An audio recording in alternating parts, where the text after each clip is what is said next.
Well, for me, it was horrifying to see. It is important to talk about what is happening in the US because you still see that although our relationship is changing, Europeans do look up to the US. They look at what is happening there and what can we take over. Often, if there's a debate happening in the US, the debate one day or another will come up in Europe as well. So therefore, I do think it's important. You see now that the center-right parties are so desperate in making successful and harsher and tougher migration policies that they look for new solutions. Over the last few years, we have seen that it has become mainstream to build centers, they're actually prisons outside of Europe, where we can bring people from a European soil who migrated here but got a rejection for an asylum status to bring them outside of Europe. So this will become the new practice of how we deal with migration. We build centers outside of Europe, we bring people there. We also have seen that by now volunteers, people, for example, operating on search and rescue operations at sea or helping people to get information about their asylum procedure,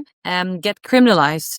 They are brought before court because they say you're participating in human trafficking, although it's maybe sometimes just handing out a blanket or food. So you see that we are so desperate to act that we're also criminalizing volunteers. Now, what you saw happening in the US, I think well, for me, it was horrifying to see what is happening there. And my fear is that we will look at the US again and also take over these practices. This is something we should avoid. And also in the world where human rights, the protection of human rights is in decline, we need people to always speak out.